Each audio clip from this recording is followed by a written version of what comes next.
नमस्कार, मैं सौरभ पंत, सहायक अध्यापक एलटी गणित, राजकीय इंटर कॉलेज सत्यों, ब्लॉक लमगड़ा, जनपद अल्मोड़ा में कार्यरत हूँ। आज हम लोग कर्व ट्रेसिंग में ट्रेसिंग ऑफ इलिप्स दीर्घ वृत्त का आलेखन सीखेंगे। आज हम लोग ट्रेसिंग ऑफ इलिप्स सीखेंगे। जो नियम हमने पर ट्रेसिंग के नियम पढ़े थे, उन नियमों के द्वारा ही इसको प्लॉट करना सीखेंगे। तो एक इलिप्स मैंने लिया है x² प्लस y² बराबर 1, या इसको हम लिख सकते हैं x² plus y² equal to 1। तो पहली चीज है इसकी सिमिट्री देखने की। अब इसमें x की पावर भी इवन है, तो मीन्स ये y एक्सेस के अक्रॉस सिमिट्रिक बनेगा। y की पावर भी इवन है, तो ये x एक्सेस के अक्रॉस भी सिमिट्रिक बनेगा। दोनों तरह की सिमिट्री है। एक चीज और देखें, अगर हम इसमें x की जगह पर -x रख दें और ऐसे ही y की जगह पर -y रख दें, तो तब भी देखते हैं कि इक्वेशन हमारी अनचेंज्ड हो जाती है। तो इसका मतलब ये है इस वाले में सिमिट्री इन अपोजिट क्वाड्रेंट भी होगी, यानी कि ऊपर नीचे तो बनेंगे, साथ में ये जो अपोजिट क्वाड्रेंट में इसमें सिमिट्री होगी। तो एक तरह से कहें तो जब ये तीनों सिमिट्री बन जाती है, तो हम ये भी कहते हैं कि ये ओरिजिन के अक्रॉस भी पूरा का पूरा ग्राफ सिमिट्रिक बनेगा, ऐसा भी कह सकते हैं। अगली चीज है ओरिजिन। तो अगर हम इसमें x को 0 रख दें, अगर हमने x को 0 रखा तो देखिए हमें y 0 नहीं मिलता। इसी तरह से अगर हम इसमें y को 0 कर दें तो हमें x 0 नहीं मिलता। इसका मतलब है कि ये जो भी वक्र है ये ओरिजिन से पास नहीं होगा। अब चूंकि ओरिजिन से पास नहीं होगा तो टेंजेंट एट ओरिजिन का तो प्रश्न ही नहीं होता। अगला है intersection with the coordinate axis, कि ये कोऑर्डिनेट एक्सिस को कहां पर इंटरसेक्ट करेगा। अब इसका तरीका सिंपल है, पहले इसमें x को 0 रख दें। तो x को 0 करते हैं तो ये बनता है y² इज इक्वल टू 1, या y² इज इक्वल टू 4, या y इज इक्वल टू ±2, कि ये y एक्सिस को +2 ऊपर हो गया तो 0,2 और 0,-2 पर इंटरसेक्ट करेगा। इसी तरह से अगर हम इसमें y को 0 कर दें तो x² is equal to 0 is equal to 1, it implies x² is equal to 9, या x इज इक्वल टू ±3। तो x एक्सेस को ये 3,0 और -3,0 पर भी इंटरसेक्ट करेगा। अब इसका पांचवा नियम देखते हैं। आइए, इसका पांचवा जो सबसे महत्वपूर्ण बिंदु है वो है region where curve does not exist. इसके लिए क्या करेंगे, हम इस इक्वेशन को थोड़ा सेपरेट कर लेते हैं। इसको लिख देंगे y² is equal to 1 - x²/9। इसको और सॉल्व कर लें तो ये हो जाता 4/9, यहाँ एलसीएम ले लें अगर, तो ये 9 - x²। अब इसका अंडर रूट ले लें तो +-2/3, या आप चाहिए तो इसको ऐसे ही ले लें √9 - x²। अब इसको देखें, अगर हम इसमें अंडर रूट कब डिफाइन होता है। अंडर रूट डिफाइन होने का सीधा सा लॉजिक है कि जब अंडर रूट के अंदर की वैल्यू ग्रेटर देन इक्वल 0। कोई भी स्क्वायर रूट तब डिफाइन होता है जब वो क्या होता है, जैसे अंडर रूट x है, ये डिफाइन कब होगा जब x ग्रेटर देन इक्वल 0, ये इसका डोमेन होता है। अब 9 - x² हमारा कब डिफाइन होगा, इसको अगर हम अपनी इनइक्वलिटी जो हमने पढ़ी थी, जब ये greater than equal 0, it means x² less than equal 9, या इसको हम लिख देंगे 3 या x greater than equal -3 less than equal 3। तो इससे क्या लॉजिक निकलता है कि ये कर्व जो है -3 से बड़े और +3 से छोटे के बीच में चलेगा, यानी कि इन दोनों के बीच में डिफाइन होगा। इसके इधर को भी कर्व एग्जिस्ट नहीं करेगा, इसके इधर को भी कर्व एग्जिस्ट नहीं करेगा। तो हम अपनी ओर से कुछ हाइपोथेटिकल लाइन ऐसे ड्रॉ कर लें, अगर ये शो करेंगे कि हमने इधर भी नहीं जाना है और इधर को भी नहीं जाना है। ये तो आ गया कर्व डजंट एग्जिस्ट के लिए x की कंडीशन। अब कर्व डजंट एग्जिस्ट के लिए हम y की कंडीशन निकालते हैं। तो उसके लिए क्या करेंगे, हम लोग इसको ऐसे एडजस्ट कर लेंगे x²/9 is equal to 1 - y²/4। इसको भी अगर हम सेपरेट कर लें तो ये आता है x² 9/4, और यहाँ एलसीएम ले लें तो 4 - y², और it implies x is equal to +-3/4 square root of 4 - y²। यहाँ भी लॉजिक देखें, अंडर रूट कब डिफाइन होगा जब उसके अंदर की जो चीज है वो ग्रेटर देन इक्वल 0 हो। तो हम फिर वही करेंगे कि 4 माइनस वाई स्क्वायर, जो हमारी लॉजिक या कोर मैथमेटिक्स है उस नियम को फॉलो करते हैं। 4 minus y square greater than equal 0 या वाई स्क्वायर लेस देन और इज इक्वल टू 4, और इसको हम लोग ऐसे भी लिख सकते हैं कि y square less than equal 2 square.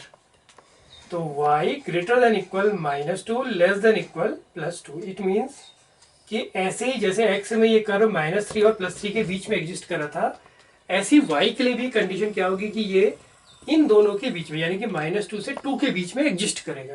तो इट मीन्स अब इसके ऊपर भी हमने नहीं जाना है और इसके नीचे भी नहीं जाना। तो ये रूल्स है, लॉजिक है। हमारा जो भी कर्व बनेगा वो कर्व बस इस एक जो स्क्वायर जैसा या रेक्टेंगल कहें इसके अंदर ही बनेगा। तो यहां से हमें अपने कर्व का बहुत कुछ शेप मिल गया कि वो कहां कहां जाएगा। इसके आगे एक और पॉइंट होता था, इसको हम कहते थे एजम्पटोट। अब चूंकि इसका हाईएस्ट डिग्री टर्म जो है, एक तो एक्स स्क्वायर है, देखिए ये भी एक कांस्टेंट है, इसके साथ 1 है, तो no asymptote parallel to Y axis exist. और ऐसी वाई स्क्वायर है, ये भी कांस्टेंट है, इसके साथ भी कुछ है, तो हम सीधे सीधे कह देंगे there is no asymptote exist parallel to the coordinate axis. अब इसके बाद एक बिंदु और देखते हैं इसमें जो और महत्वपूर्ण है, जिस पे अगर हम चर्चा करें, जिसकी जरूरत अब हम थोड़ा थोड़ा उसको अप्लाई करना सीखते हैं। पैराबोला में तो हमें उसकी आवश्यकता नहीं पड़ी थी, लेकिन यहाँ उसकी आवश्यकता पड़ जाएगी।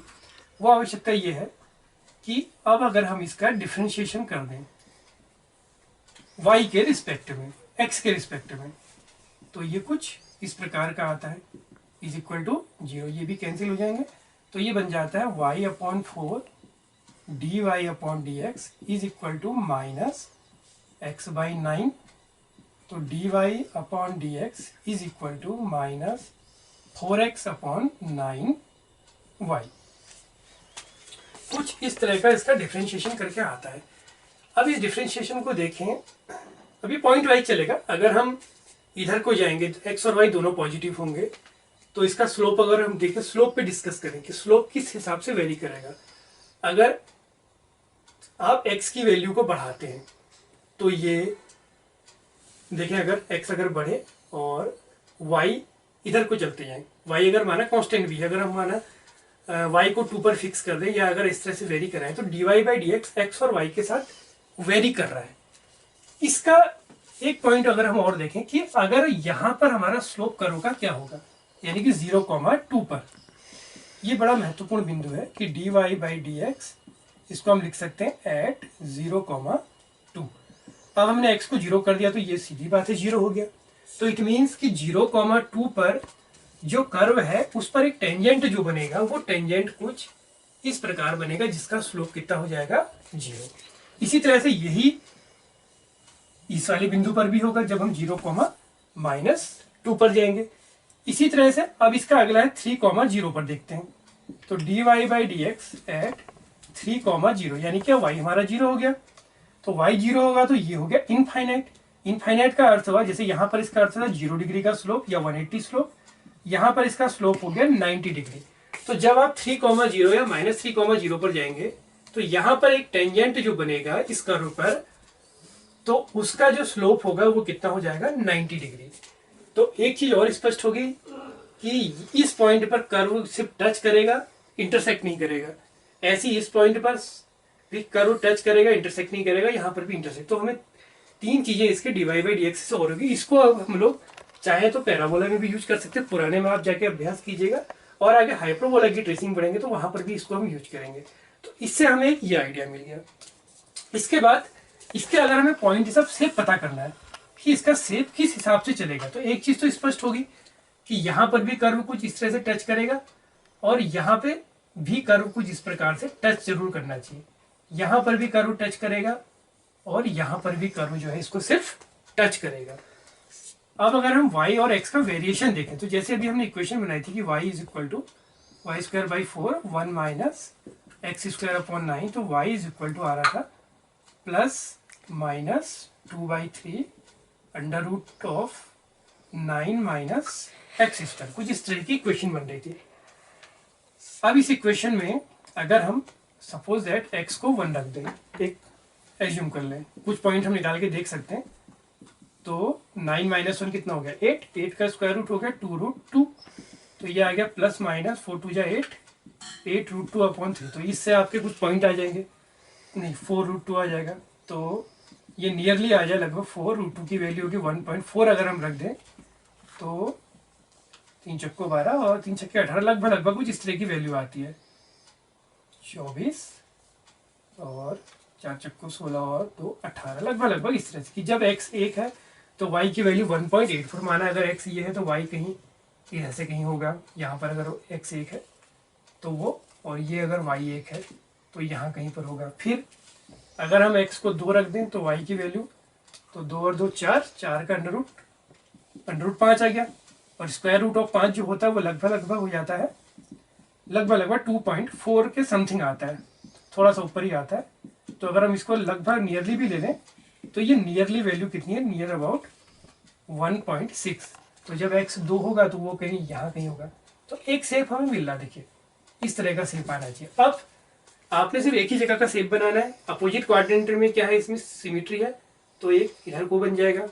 अब जैसा नीचे बनना है क्योंकि x और y में भी सिमेट्री है तो ये ऐसा भी बन जाएगा। तो इस तरह से आपको एक हल्का फुल्का एक आइडिया मिल जाएगा कि आपका इलिप्स किस तरह का बनेगा।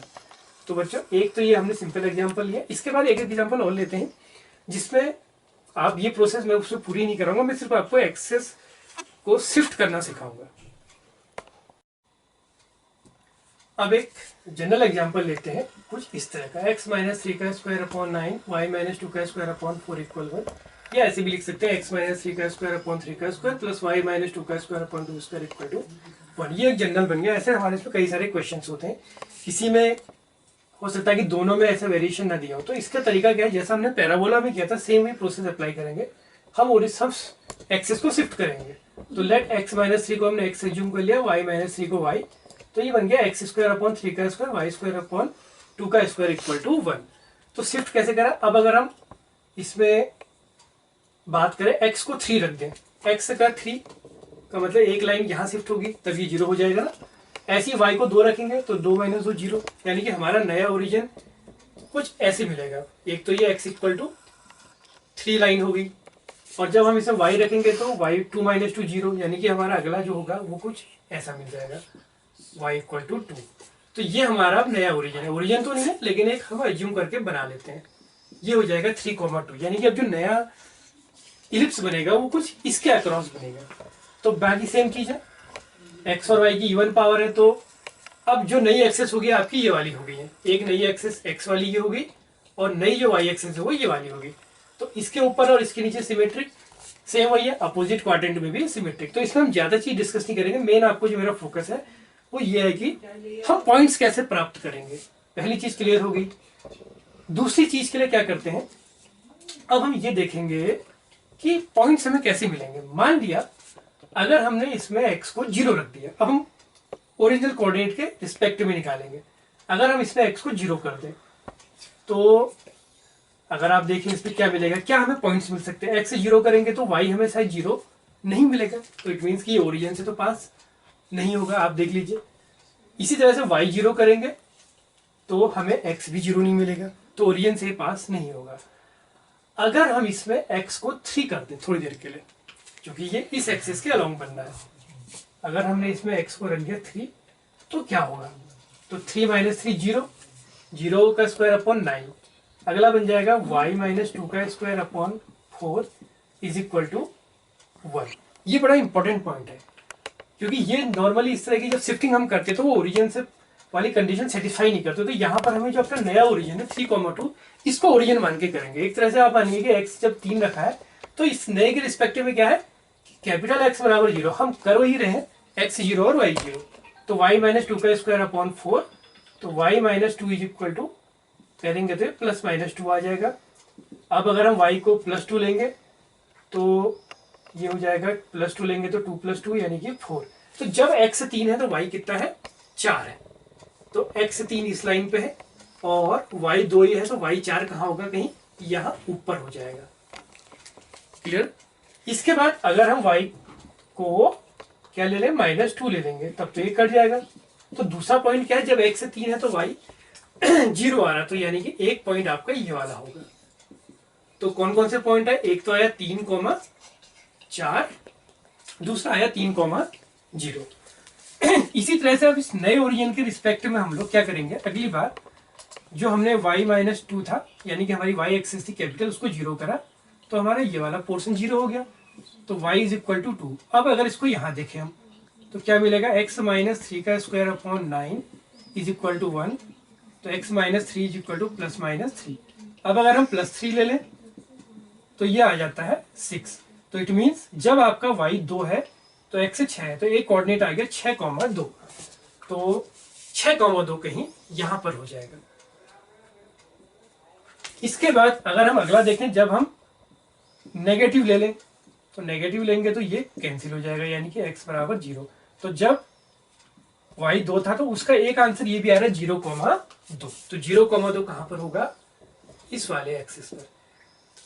तो इस तरह से आपको पॉइंट मिलेगा। बाकी सेम प्रोसेस आप रिपीट करिएगा, वो यही चीज बनेगी कि ये टेंजेंट यहाँ पर, एक टेंजेंट यहाँ पर, वो हमें डिफरेंशिएशन से पता चलेगा।